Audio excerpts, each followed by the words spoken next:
ওকে, so আমরা একটু পরে শুরু করি। ওয়েট করি কিছু মিনিট।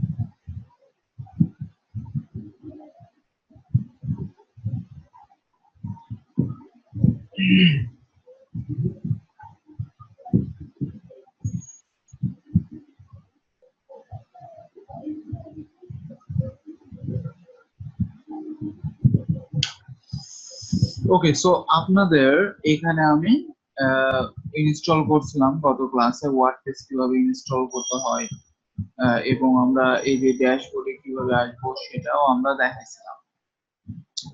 সো গতদিন আমাদের যে ইয়েটা ছিল, আমাদের মেনে লুকটা ছিল এটা।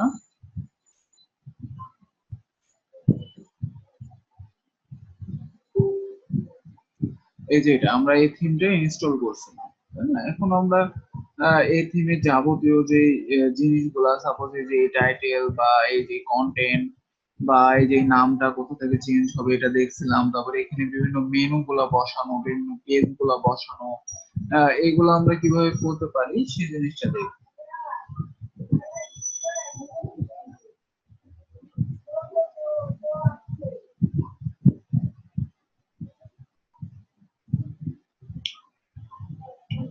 তো আমরা প্রথমে আজকে যেটা করবো সেটা হচ্ছে মেনুর এই পেজ গুলা সেট করা, সেটা দেখবো কিভাবে এটা করা যায়।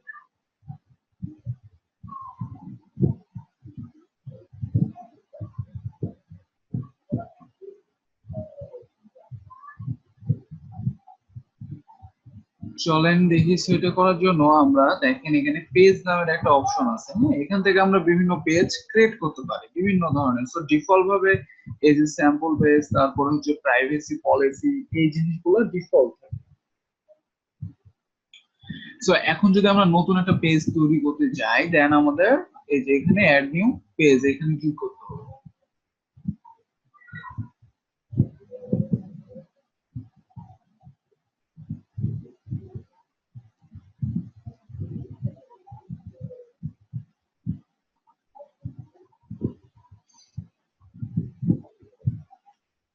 একটু লোডিং নিচ্ছে, একটু পরে আসবে।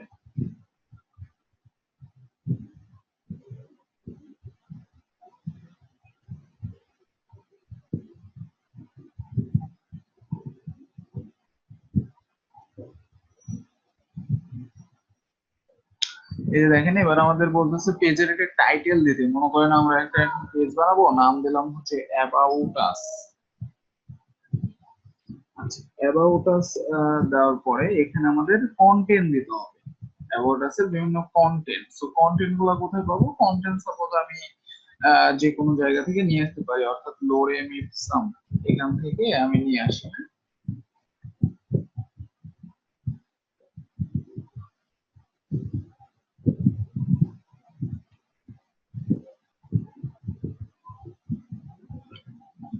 ওকে, সো এখানে আমরা কন্টেন্টটা দিতে পারি। দেখেন অনেকগুলো কন্টেন্ট থাকলো না? তো এবার আমরা এখানে আমাদের বিভিন্ন ফাংশনালিটি আছে যে আমরা এটা ডিফল্ট টেমপ্লেট চাচ্ছি, পেজ উইথ লেফট সাইড বা না রাইট সাইড বা কোন সাইড বা চাচ্ছি কিনা। সো আমি আপাতত এখানে ডিফল্ট দিয়ে এখানে একটা সেভ দিলাম। হ্যাঁ, সো আমাদের এই পেজটা কিন্তু তাহলে ক্রিয়েট হয়ে যাবে। এই পেজটা কিন্তু আমাদের ক্রিয়েট হয়ে গেছে, দেখেন অ্যাবাউট আস। তো এই পেজটাকে যদি আমি এখন এখানে নিয়ে আসতে চাই তাহলে কি করব? নরমালি কিন্তু আমাদের এখানে রিলোড দিলেই কিন্তু এখানে পেজটা চলে আসছে। দেখেন আমি যদি এখন এই পেজের মধ্যে যাই, দেন আমাদের এই যে অ্যাবাউট আস এর মধ্যে আমরা যা যা লিখছি সবকিছু কিন্তু এখানে চলে আসছে। এই যে এটা হচ্ছে কন্টেন্ট, এটা এমনি টাইটেল, আমাদের টাইটেলটা, সেই জিনিসগুলো কিন্তু চলে আসছে। সো এখন মনে করেন এই অ্যাবাউট আস এর মধ্যে আমরা কোনো একটা কিছু এডিট করতে যাচ্ছি, কোনো একটা লেখা বা মনে করেন আমরা বোল্ড করতে যাচ্ছি, দেখেন এই যে লোরেম ইপসম এই কথাটা কিন্তু বোল্ড হয়ে আছে, সো একটু সিলেক্ট করে এই যে দেখেন বোল্ডে ক্লিক করলে এটা আবার নরমাল হয়ে গেল। বা কোনো একটা কিছুকে যদি আমি বোল্ড করতে চাই জাস্ট ক্লিক করলে কিন্তু বোল্ড হয়ে যাবে। হ্যাঁ, দিয়ে জাস্ট সেভ দিতে হবে আপনাকে, একবার সেভ দিতে হবে, দেন রিলোড দিতে হবে, তাহলেই কিন্তু চলে আসবে। এই, ঠিক আছে।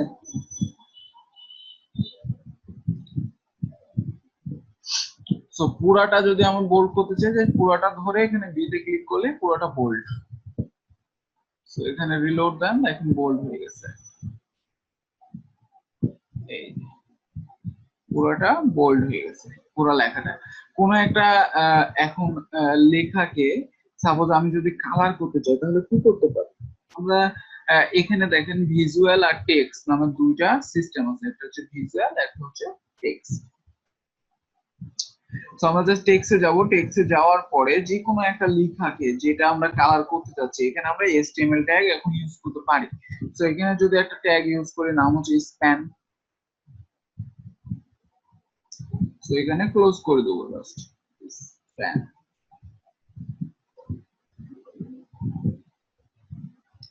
এবার জাস্ট স্প্যানের মধ্যে আমি যদি বলি স্টাইল কালার রেড, সো এবার দেখেন যদি আমি আপডেট দিই দেন আমাদের কিন্তু এখানে রেড হয়ে গেছে, কালারটা রেড হয়ে গেছে, ওই টেক্সটে শুধু কালারটা রেড হয়ে গেছে। সো এইভাবে কিন্তু আমরা এভরিথিং এখন ডিজাইন বা চেঞ্জ করতে পারবো। এইভাবে আপনাদের কাজ করতে হবে।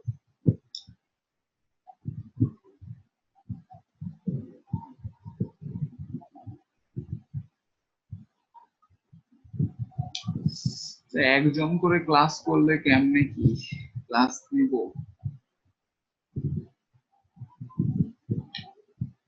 আর আসবে না কেউ?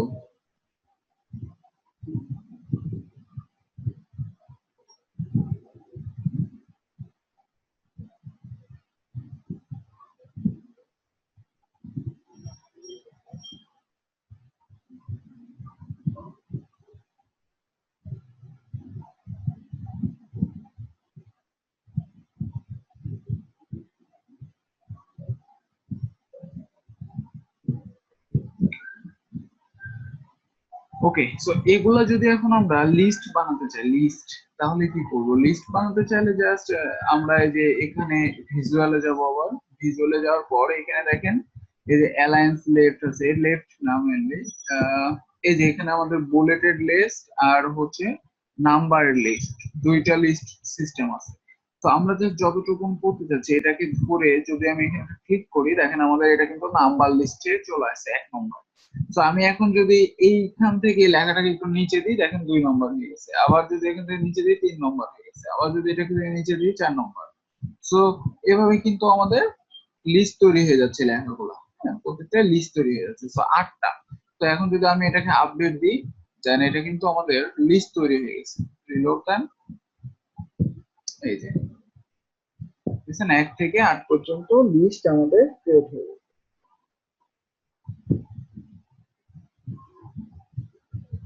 এখন এটাকে যদি আমরা এই লিস্ট না দিয়ে যদি আর একটা বুলেট লিস্ট দিতাম, অর্থাৎ এই যে এটা, তো এখানে ক্লিক করলে দেখেন এখন কিন্তু এগুলো বুলেটেড লিস্ট হয়ে গেছে। এই যে এখানে আর 1 2 3 শো করতেছে না, এখানে জাস্ট এরকম বুলেট বুলেট পয়েন্ট শো করতেছে।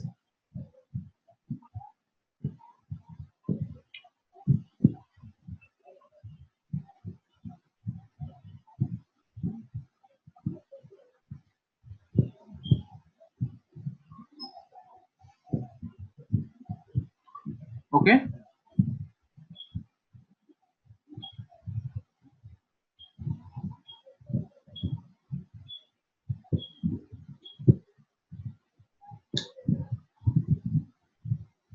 আচ্ছা, নাও এখানে আরো বেশ কিছু ইয়ে আছে, এটা হচ্ছে ব্লক কোড।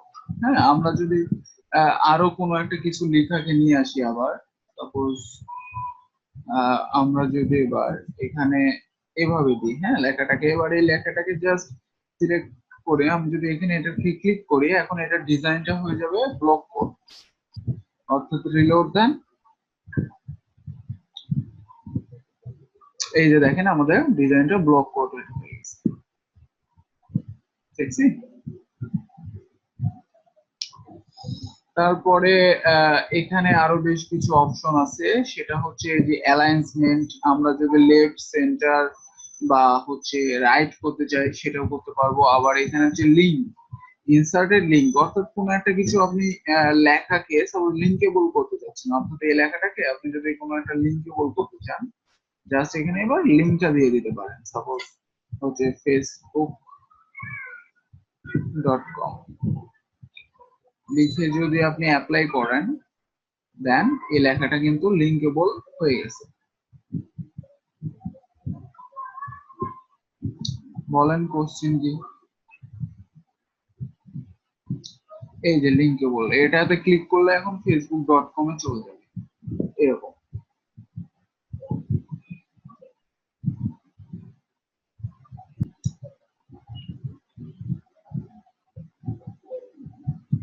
বলেন বলেন কোশ্চেন কি বলেন।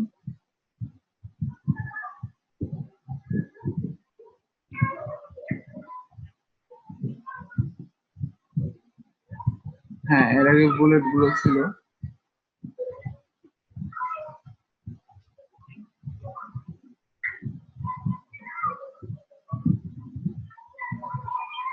কি অনুযায়ী হয়নি বুঝিনি। লাইন অনুযায়ী হবে না কেন, এখানে কি অনুযায়ী হয়েছে? প্রত্যেকটা একটা একটা করে যে ইন্ডাস্ট্রি, এগুলো তো এক একটা শো করতেছে।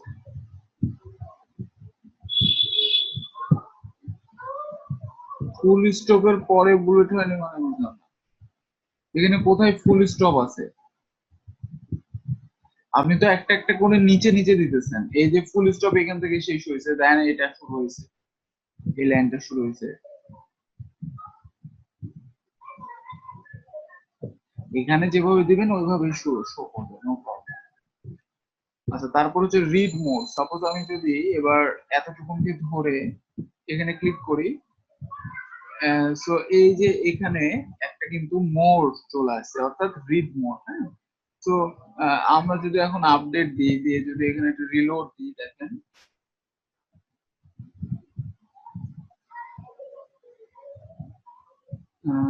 আমাদের এটা কাজ করতেছে।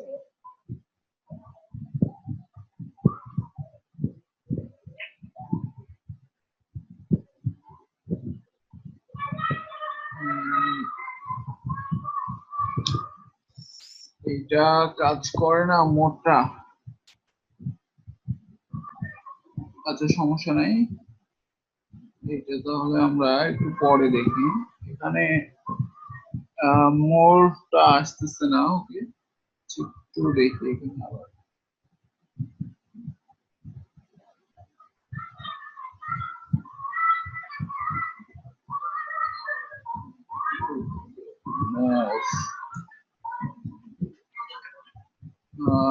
এতটুকুন লেখার পরে যদি আমি মোড দিই, নিচে চলে আসছে। আচ্ছা, এটা সমস্যা নেই, এটা আমি দরকার হলে পরে দেখাবো। এখানে কিছু প্যারাগ্রাফ সিস্টেম আছে, যে হেডিং।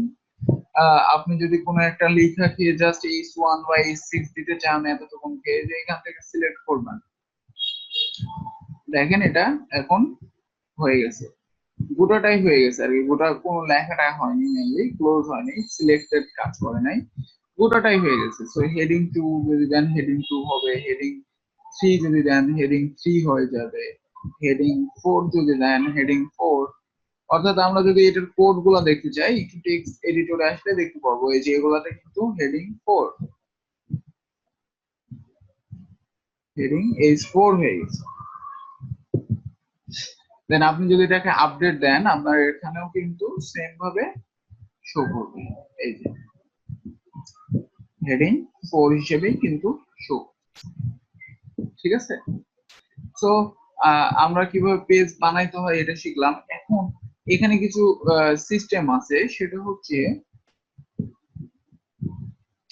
যে আপনি টেমপ্লেট চুজ করতে পারবেন। এখানে হচ্ছে যে ফন্ট পেজ টেমপ্লেট, না page with left side bar, না রাইট সাইড বার। অর্থাৎ আপনি যদি লেফট সাইড বা রাইট সাইড বা এরকম চান আপনার এই ডিজাইনটা, তাহলে করতে পারবেন। অর্থাৎ আমি যদি এটা সিলেক্ট করে এবার আপডেট দিই, জাস্ট রিলোড দেন, এই যে দেখেন আমাদের কিন্তু লেফট সাইড বার একটা চলে আসছে, এখানে লেফট সাইড বার কিন্তু একটা চলে আসছে, আর এটা এদিকে সরে গেছে। আবার আমি যদি চাই যে এখানে রাইট সাইড বার দিতে, অর্থাৎ এই পারে সাইড বার দিতে, এই পারে, সো এবার কিন্তু এই পারে আসবে। হ্যাঁ, এই যে দেখেন এখন কিন্তু আমাদের এই পারে শো, তো সুন্দর সিস্টেম। আমরা ইচ্ছে করলে এটার টেমপ্লেটটাও চেঞ্জ করতে পারছি, মজার না?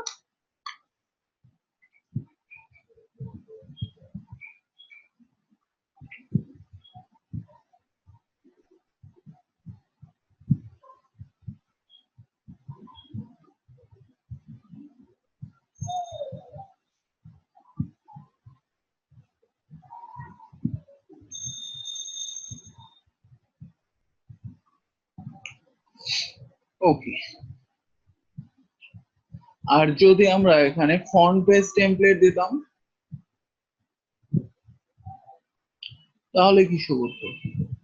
তাহলে আমাদের এই যে এরকম শো ফন্ট পেজ, অর্থাৎ এই যে এই স্লাইডারটা এখানে আসতেছে।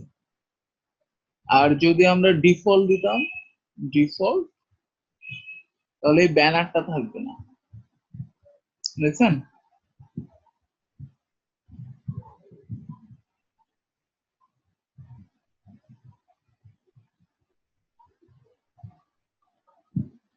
তো এটা মেনলি মূলত আমাদের হচ্ছে পার্থক্য।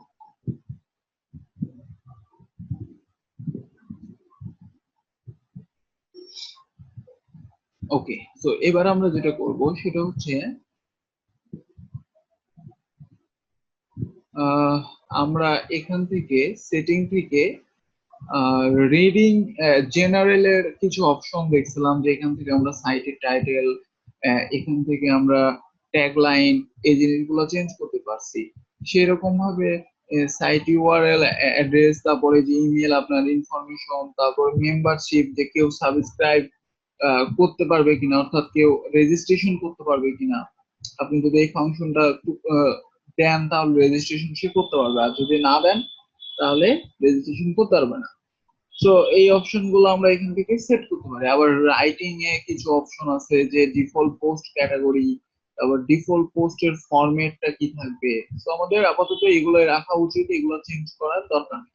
তারপর রিডিং এ কিছু অপশন আছে, যে এই যে আমাদের হোম পেজ, হোম পেজ হিসেবে আমি কোন পেজকে সিলেক্ট করতে চাচ্ছি, হ্যাঁ সেটাই হোম পেজ হয়ে যাবে। আবার পোস্ট পেজ মানে হচ্ছে কোনটা, যেটা আমাদের ব্লক পেজ সেট হবে, অর্থাৎ যেগুলোতে আমাদের এরকম পোস্ট হবে, পোস্ট, অর্থাৎ এখনই আমি এখানে যাব। সো এই অপশনটা আমি এখন বাকি রাখি, কারণ এখনই আমি পোস্টে যাব। পোস্টে বাজে, পোস্টে যে আমি পোস্ট করতে পারবো, অর্থাৎ আমরা যেরকম ফেসবুকে পোস্ট করি ওইরকম সিস্টেম। সো এখানে যাই অ্যাড নিউ এ, এখন মনে করেন পোস্ট করব আমরা যে what is loading it song, এই কথাটাই সাপোজ পোস্ট করব। তারপরে এটার কন্টেন্ট দিতে পারি,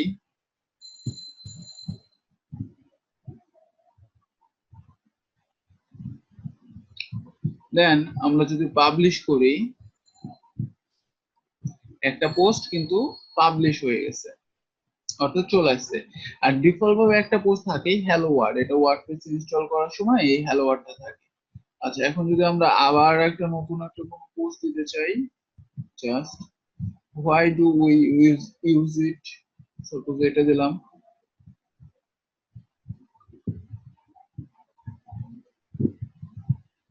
নাও পাবলিশ।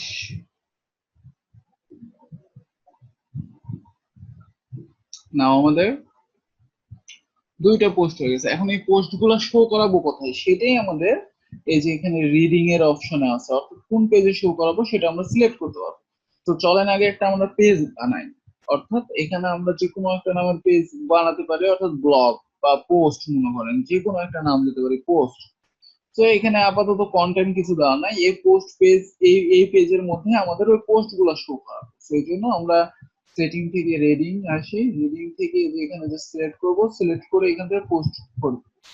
না, হোম পেজটা মেনলি আপাতত থাক ওটাই, আর পোস্ট পেজ, এই যে পোস্ট পেজটা করে দিলাম পোস্ট পেজ। ওকে, তো এবার যদি আমরা সেভ দিই, সেভ দিয়ে এখানে একটা রিলোড দেন। এখানে কিন্তু ওই যে পোস্ট নামের একটা পেজ আসছে, এবার এখানে ক্লিক করেন, দেখেন এখানে আপনার ওই পোস্ট গুলা শো করতেছে যে why do we use it, তারপরে what is lorem ipsum, hello world, দেখেন পোস্ট গুলা শো করতেছে। আর এখানে নীল কালার হয়ে আছে, রিজনটা হচ্ছে এখানে আমাদের ইমেজ দিলে ইমেজ শো করবে, এখানে কোনো একটা ইমেজ দিলে ইমেজ শো করবে, ঠিক আছে। তো আমরা দিই ইমেজ, কোন একটা পোস্টের মধ্যে যদি ইমেজ দিতে যাই, তো এখান থেকে যে কোনো একটা পোস্ট যান, এই যে এখান থেকে সেট ফিচার ইমেজ, এখান থেকে আমরা ইমেজ সিলেক্ট করতে পারি।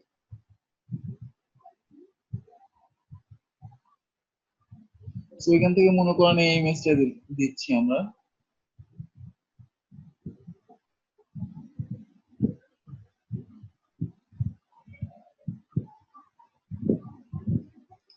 তো ইমেজটা আমরা সেট করলাম, সেট করে যদি আপডেট দিই,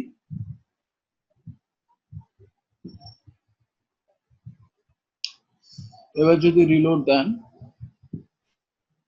এই যে দেখেন ইমেজটা কিন্তু এখানে সেট হয়ে গেছে, দেখছেন কত সুন্দরভাবে ইমেজটা সহজ শো করতেছে। তো এখন যদি এগুলাতেও ইমেজ সেট করেন, এগুলাতেও আপনার ইমেজ গুলা শো করবে। তো আমরা যদি এখন এখানে আসি, সাপোজ এই পোস্টে, সাপোজ এটার মধ্যে এবার আমরা অন্য একটা ইমেজ দিই, সাপোজ মনে করেন এটা,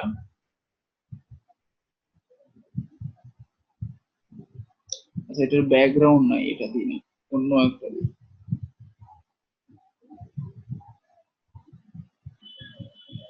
এটা দিই,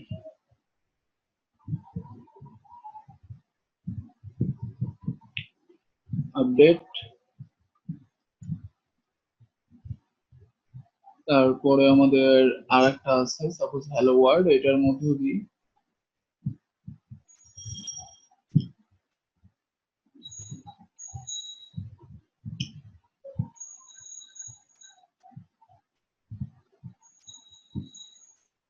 নাও আপডেট। নাও আমরা যদি এবার রিলোড দিই, দেখেন এই যে আমাদের এই পোস্টের মধ্যে ইমেজ, এই পোস্টের মধ্যে ইমেজ, এটার মধ্যে ইমেজ, তো সুন্দর মতো আমাদের সবকিছু কিন্তু শো করতেছে।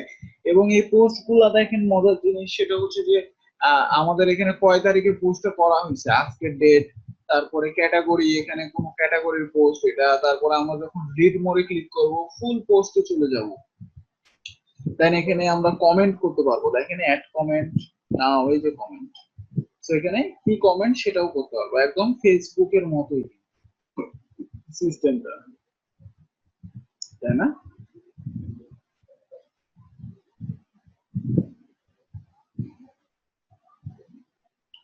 বুঝা গেছে?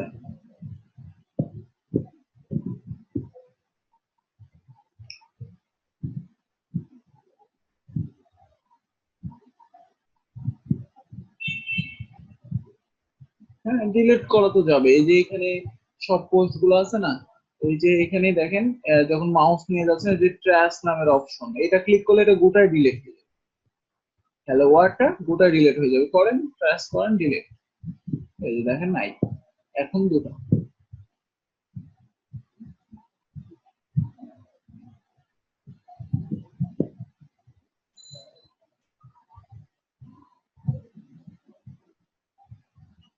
ওকে, সো এগুলো প্র্যাকটিস করেন, হ্যাঁ এগুলো প্র্যাকটিস করতে হবে, প্রত্যেকটা অপশন এগুলা জানতে হবে, আমরা নেক্সটে আরো বেশ কিছু অপশন গুলা দেখবো, ঠিক আছে। একজন করে ক্লাস করলে কেমনে কি হবে,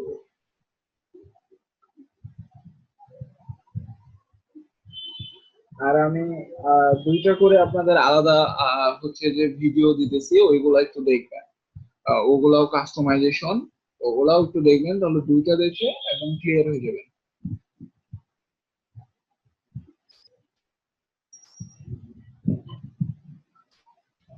ঠিক আছে। আজকে তাহলে এখান থেকেই, আমি আরো দুইটা ভিডিও দিয়ে দেবো এটার সাথে, ওটাও দেখবেন, ওটাও কাস্টমাইজেশন, এটাও হচ্ছে যে কাস্টমাইজেশন, তো কাস্টমাইজেশন ক্লিয়ার হলে কেন আমরা থিম ডেভেলপমেন্টে যাইতে পারবো। ঠিক আছে।